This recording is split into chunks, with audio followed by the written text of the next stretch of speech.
Greetings, fellow humans, and welcome to another Q&A NT with JD.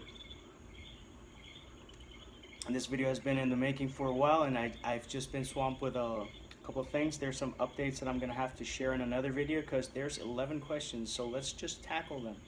Go straight in. First off, from Emily Risari, a friend extraordinaire. She asked, how happy am I with Shadow of a Human?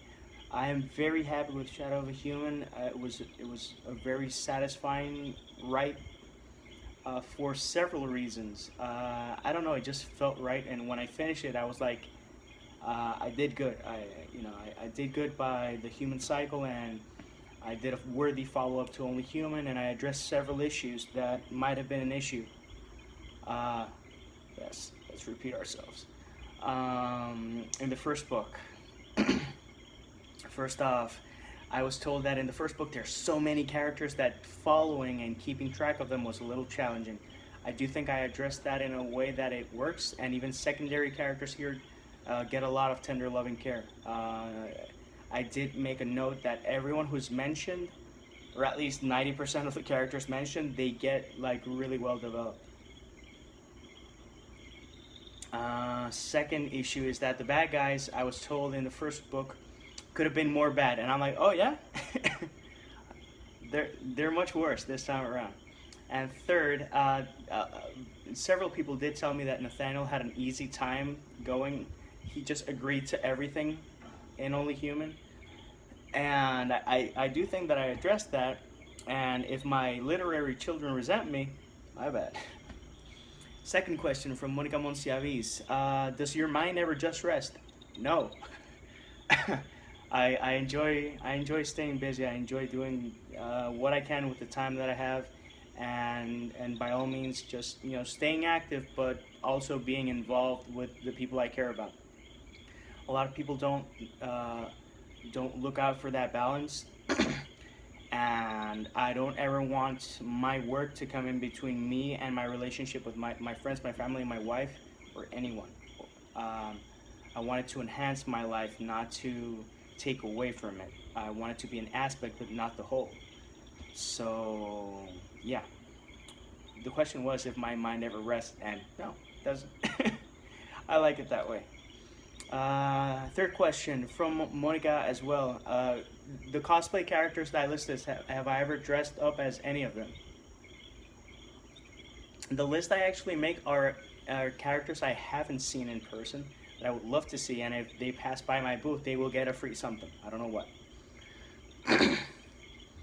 Specifically, the only thing I could say I cosplayed was the Storms from Big Trouble in Little China when I was a child, because I would dress up in sheets and I would put a laundry basket on my head and just karate chop everywhere.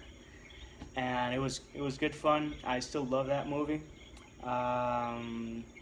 But that's it. I haven't actually cosplayed that much, but I do plan on cosplaying this year.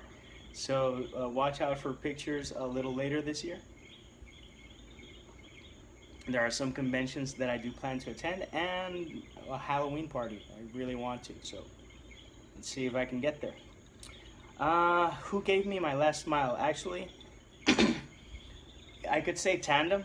My wife and my mom, they both gave me good news in different aspects of different things, so they're the last ones who gave me smiles. I'm also very fortunate and very blessed to have some very lovely people in my life who out of the blue show support for no reason, or who consistently show support.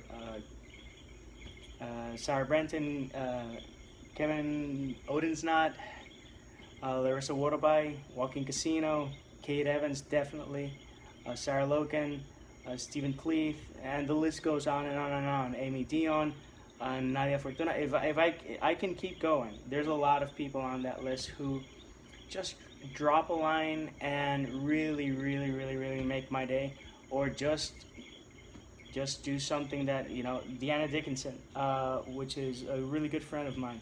On a couple of occasions, she's taken quotes from my poems, from my poetry collections. She's made artwork with that, and she's sent them. Emily Risari has done, fan art of the human cycle, stuff like that. Man, It makes me smile for days. Every time I see a review, that makes me smile. So if I'm ever short on smiles, you know a way to get one out of me. That was dainty. Next question. Sima Tabasum from India asked, where do I see myself in 10 years? I actually don't know where I see myself in 1 year. Life has taught me to live with my arms open for whatever opportunity comes along, and just go with it and flow as best as I can. This year has offered me several examples of that, where just crossing a street and asking someone if I can do a book presentation, or picking up a phone call to see if I want to moderate a panel with Claudia Gray. I've seen how much I can do in half a year, not even a year. So in 10 years, I'm definitely going to be writing and surfing. That is the goal. How much will I publish? I don't know. In 3 years going, I've published 8 books, and I have several projects underway. So I don't know. I would like to have 30 or 40 books published, and I do have some really big projects in the mix. So maybe that's a very real possibility. I hope there's a movie in there. That would be awesome. But writing and connecting to more people, and hopefully having this be sustainable, and living off my writing. Although I do like having an aspect of work, because I think I react to that. It's like, okay, I have to work, but then when I write, I'm really gonna write, and that normally does happen. So yeah, writing, surfing, drinking tea. Next question from Kate Evans. By the way, thank you again for all the support with Shadow and all the other projects. You've really helped me a lot, and you are a great friend and a wonderful writer, and I really look forward to what you have in store. So bring it. As for your question, is there any genre of book I wouldn't write? I don't know. Anything that's racist, I wouldn't write. But apart from that genre per se, I don't want to limit myself ever. I like to broaden horizons, and I like to challenge myself. People say, so does that mean that you're going to write something in drama? And I'm like, yeah, that might mean I'll write something in drama. Or a romance novel, but, with my style. David Bowie was a great influence, is a great influence of mine, because no matter what genre he played, it always sounded like Bowie. Yes, he was playing metal or techno or even jazzy, but it always sounded like Bowie. And I would, in my own humble way, I would like everything I write to have that estrada flavor. So anything that limits me, I wouldn't pursue. Anything that would be detrimental to unity of humanity, I wouldn't pursue either. But apart from that, I'm game. I do wanna write something in steampunk. I do wanna write more sci-fi.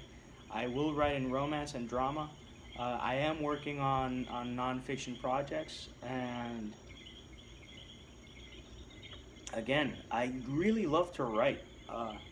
It's not that I like to write fiction or write poetry. It's like I like to write. I like to take the written word and do as much as I can with it. And I do have some really interesting projects that will show how much of a scope I'm willing to push.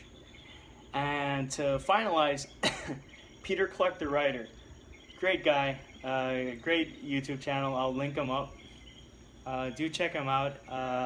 Peter, that story sandwich, I'm still recovering, man. Really, the chocolate sauce, really? I can't get over it. But no, cool guy, a writer in process, and he's interesting, and I think he's gonna surprise us. So keep an eye out on him, and check out his YouTube channel. He's pretty fun. He asked me 5 questions. I could have done a video just on Peter. First off, what is the most common misconception about you? That's a tough one. There are several misconceptions of me. People, when they meet me the first time, they think I'm serious. I don't think so. Um, People think that I'm positive and happy, joy all the time. No, I'm quite human. I do have really bad days. But I have chosen to focus on striving for a better me and a better day and more light. I used to be very pessimistic, and I just really got tired one day of being cynical. Yeah, I'm really good at being cynical, but there's, you can make someone laugh by being cynical, or you can come off as clever or whatnot, but there's no end result most times when you're being cynical. And I chose to be more, to have a positive impact. That's my goal. Sometimes I do well, sometimes I don't. Sometimes I succeed, sometimes I fail. Again, I'm human. And a third one that's also very common. People think that I've lived in the States all my life because of my English. First off, thank you. That's a cool compliment. Second off, I've lived, out of my almost 36 years of life, I've lived, let's say, 35 in Puerto Rico. Taking away vacation time, and a summer I did an internship in New York. People say, "Oh, but your English is so good," and I'm like, "Yeah, I'm not the only one. I'm not a freak Puerto Rican. There are Puerto Ricans that are very fluent. Actually, a lot of them are. I'm not saying that everyone is super fluent and doesn't have an accent. I'm one of those that doesn't have an accent, but I know people who are brilliant. Who, if you see the explanations they give you about quantum physics, except that they have an accent, but that's actually, that's actually detrimental to me not having an accent. Luckily, my wife took interest, but without an accent. But then again, I'm in Puerto Rico, so I would talk in Spanish. So, but in the States, if you have an accent, oh man, that's a given. It's like, yeah, he's very interesting because he has an accent, or something like that. I'll do a video on voices and accents, so we can have fun with that. But that's another really common misconception I've actually been accused of not being Puerto Rican, and I'm like, I'd show you my birth certificate, but, what's the point? It's like, dude, I'm Puerto Rican. Soy de Puerto Rico.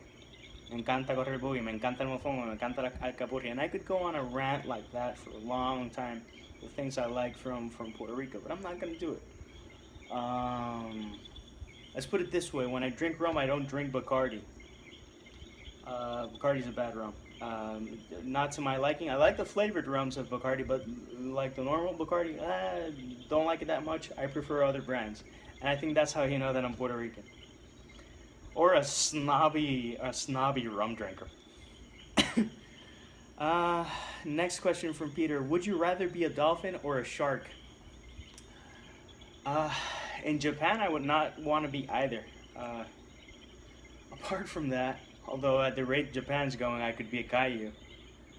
But I would honestly be a dolphin, not because they're smarter. Sharks are super mysterious, and I do think that they're fascinating. I did see in Shark Week a scuba diver that actually they grabbed the dorsal fin of a great white and just floated for like 70 yards, and that's like intense.